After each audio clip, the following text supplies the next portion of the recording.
नमस्कार। सनातन विचार श्रृंखला में आपका स्वागत है। आज का प्रसंग महाभारत युद्ध को लेके है। जब महाभारत का युद्ध लड़ा गया कौरव और पांडव दोनों की सेनाओं के बीच में, तो महाभारत का युद्ध का प्रथम दिवस, जिस दिन भगवान श्री कृष्ण ने अर्जुन को गीता का उपदेश दिया था, उसी समय एक और रोचक घटना घटी थी। युधिष्ठिर द्वारा, जो पांडवों में सबसे बड़े भाई थे, युधिष्ठिर ने क्या किया उस समय? कुरुक्षेत्र का मैदान जब धर्मक्षेत्र बना हुआ था, कौरव और पांडव दोनों की सेनाएं आमने सामने खड़ी थी। महाभारत का युद्ध शुरू होने ही वाला था। युद्ध के लिए दोनों सेनाओं ने व्यूह रचनाएं बना ली थी। वीरों के धनुष चढ़ चुके थे। दोनों सेनाओं की तरफ से युद्ध को शुरू करने के लिए शंख बजने ही वाले थे। अचानक धर्मराज युधिष्ठिर ने अपना कवच उतारा, अपने अस्त्र शस्त्र रथ में ही रख दिए।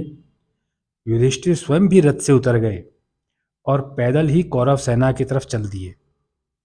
यह उनका एक विचित्र व्यवहार था जो महाभारत युद्ध के प्रथम दिन उन्होंने किया। दोनों तरफ की सेनाएं, कौरव और पांडव, दोनों ही भौचक्की रह गई। बाकी के चारों पांडव भाई जो उनके थे, उन्होंने उनको देखा कि हमारे बड़े भाई बिना अस्त्र शस्त्र के शत्रु सेना की तरफ जा रहे हैं। ऐसा करके बाकी के चारों भाई भी अपने अपने रथों से नीचे उतर गए और युधिष्ठिर के पीछे पीछे चल दिए। भगवान श्री कृष्ण तो अर्जुन के सारथी थे, वे भी अर्जुन के साथ चल दिए। चारों पांडव भाई को कुछ भी समझ में नहीं आया कि उनके बड़े भाई ऐसा क्यों कर रहे हैं, किंतु श्री कृष्ण अपने मन ही मन मुस्कुरा रहे थे, क्योंकि उनको पता था कि अगले पल क्या होने वाला है। सभी चारों भाइयों ने युधिष्ठिर से बारी बारी पूछा भी कि वे शत्रु सेना की तरफ बिना अस्त्र शस्त्र लिए क्यों जा रहे हैं, किंतु युधिष्ठिर ने कोई भी उत्तर नहीं दिया। जब युधिष्ठिर ने कोई उत्तर नहीं दिया और चारों ने पूछ लिया, तो श्री कृष्ण ने चारों पांडव भाइयों को आगे कुछ भी पूछने से रोक दिया और कहा, बड़े भैया युधिष्ठिर हमेशा धर्माचरण ही करते हैं, वे कभी भी धर्म का त्याग नहीं करते हैं। इस समय भी वे धर्माचरण में ही स्थित हैं। इसका मतलब वो जैसा करते हैं करने दो। श्री कृष्ण चाहते थे कि जो युधिष्ठिर के दिमाग में है वह पूरी तरह से सफल हो जाए, क्योंकि श्री कृष्ण भूत, भविष्य और वर्तमान हर चीज को भली भांति जानते हैं। युधिष्ठिर को बिना अस्त्र शस्त्र के अपने दल की तरफ आता देखकर कौरव सेना के कुछ सेनापति और नामी शूरवीर युधिष्ठिर की हंसी उड़ाने लगे, और कुछ सेनापतियों ने विचार किया कि युधिष्ठिर तो भीष्म पितामह की तरफ जा रहे हैं। इसका मतलब है कि पांडव लोग भीष्म पितामह को अपनी तरफ तोड़ लेंगे। यह जरूर कोई श्री कृष्ण, मतलब कृष्ण भगवान को कृष्ण बोलते हैं, उनकी चाल होगी। कुछ कुछ कुछ हंस रहा है और कुछ इसके ऊपर अपना दिमाग लगा रहा है। युधिष्ठिर अपने आदरणीय भीष्म पितामह के पास पहुंच जाते हैं और जाकर के बोलते हैं, पितामह, जैसा आपको ज्ञात है कि आज हमारे और आपके बीच में युद्ध होने वाला है, मैं आपसे युद्ध लड़ने की अनुमति मांगने आया हूं, क्योंकि आप मेरे बड़े हैं। भीष्म पितामह ने युधिष्ठिर को आशीर्वाद दिया, यदि तुम इस प्रकार आकर मुझसे अनुमति न मांगते तो मैं तुमको अवश्य ही युद्ध में हार का श्राप देता, क्योंकि परिवार के अंदर जो बड़े होते हैं उनसे किसी भी काम को शुरू करने से पहले आज्ञा मांगी जाती है। अब मैं तुमसे बहुत खुश हूँ, जाओ युद्ध करो, क्षत्रियों की महिमा का सम्मान करो। इस समय तुम चाहो जो मुझसे मांग लो, मैं तुम्हें एक वचन के अलावा सभी प्रकार का आशीर्वाद देने के लिए तैयार हूँ कि मैं तुम्हारी तरफ से युद्ध नहीं कर सकता। इसके अलावा तुम चाहो जो मुझसे मांग लो, मैं तुम्हें आशीर्वाद देता हूँ कि युद्ध में विजयी बनो। जब युधिष्ठिर ने अपने पितामह से पूछा कि आप तो अजय हैं, आपको कोई हरा नहीं सकता, हम लोग आपसे युद्ध किस विधि से जीत सकते हैं, हम ऐसा क्या करें कि आपसे युद्ध जीत जाए, क्योंकि आपने आशीर्वाद तो जीतने का दे ही दिया है, तो अब रास्ता भी आप बता दो। तो भीष्म पितामह ने श्री कृष्ण की ओर देखा और कहा कि कृष्ण को सब पता है, मतलब ये जानते हैं कि मैं कैसे हार सकता हूँ, और मुझे भी पता है कि इस युद्ध में मेरे साथ क्या होने वाला है। ऐसा भीष्म पितामह बोल रहे हैं। मुझ पर मेरे पिता का आशीर्वाद है कि जब तक मैं ना चाहूँ मेरी मृत्यु नहीं होगी, और मैंने अपने वंश की सेवा के लिए जो प्रतिज्ञा ली थी वह अब पूरी होनी है। भीष्म पितामह ने जब सत्यवती का विवाह अपने पिता से करवाया था तो और आजीवन ब्रह्मचारी रहने का प्रण लिया था, तो उनके पिता ने प्रसन्न होकर इनको आशीर्वाद दिया था कि मृत्यु तुम्हें तभी छू पाएगी जब तुम्हारी अनुमति होगी, जब तुम मरना चाहोगे, उससे पहले तुम्हारे जीवन का अंत नहीं होगा। तो उस आशीर्वाद से भीष्म पितामह को कोई मार तो सकता नहीं था। और दूसरा, भीष्म पितामह ने बाद में अपने आप को अपने वंश की सेवा के लिए उपस्थित कर लिया कि मैं अपने वंश की रक्षा के लिए हमेशा उपस्थित रहूंगा। वहां से धर्मराज युधिष्ठिर गुरु द्रोणाचार्य के पास पहुंचे और उनसे युद्ध करने की अनुमति मांगी। अनुमति मांगने से द्रोणाचार्य को प्रसन्नता हुई और उन्हें भी युधिष्ठिर को विजयी होने का आशीर्वाद दिया। जब युधिष्ठिर ने अपने गुरु से उनकी पराजय का उपाय जानना चाहा, तो गुरु द्रोणाचार्य ने कहा कि मेरे हाथ में हथियार रहते हुए मुझे कोई नहीं मार सकता और न मुझे पराजित कर सकता है, परंतु यदि किसी विश्वसनीय व्यक्ति के मुख से अगर मुझे कोई दुखद समाचार सुनने को मिलेगा, तो मैं अपने हथियार रखकर ध्यान में बैठ जाऊंगा, केवल उसी समय मुझे मारा जा सकता है।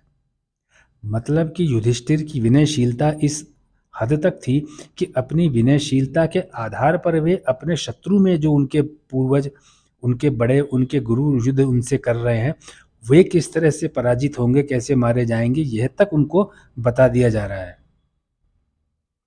युधिष्ठिर ने गुरु द्रोणाचार्य को नमन किया और कृपाचार्य के पास गए। जब युधिष्ठिर ने कृपाचार्य को प्रणाम किया, तो कृपाचार्य ने भी युधिष्ठिर को विजयी होने का आशीर्वाद दिया और कहा कि मैं प्रतिदिन तुम्हारे विजयी होने के लिए प्रार्थना किया करूंगा, किंतु मैं अवध्य हूँ, मेरी हत्या नहीं हो सकती, मैं किसी के द्वारा मारा नहीं जा सकता, किंतु मैं वचन देता हूँ कि तुम्हारी जीत के रास्ते में मैं रुकावटें कभी नहीं बनूंगा। इसीलिए कृपाचार्य जी क्या होता था कि जब भी युधिष्ठिर युद्ध करने जाते थे, वे उनसे सामने से उनके लिए रास्ता खोल देते थे। इस प्रकार उन्होंने भीष्म पितामह, गुरु द्रोणाचार्य और कृपाचार्य, तीनों जो महान बली थे, महान शक्तिशाली थे, उनसे उनको बस में करने का साधन केवल अपनी विनयशीलता ही इस्तेमाल की। युधिष्ठिर इसके बाद अपने मामा शल्य के पास जाते हैं, जो कर्ण के सारथी बनकर युद्ध में भाग ले रहे थे। वे मामा तो थे युधिष्ठिर के, लेकिन वे कर्ण के सारथी कौरव की तरफ से बने हुए थे। जिस प्रकार से पांडव की दो पत्नियां थी, कुंती और माद्री, माद्री से नकुल और सहदेव हुए थे, शल्य माद्री के भाई थे।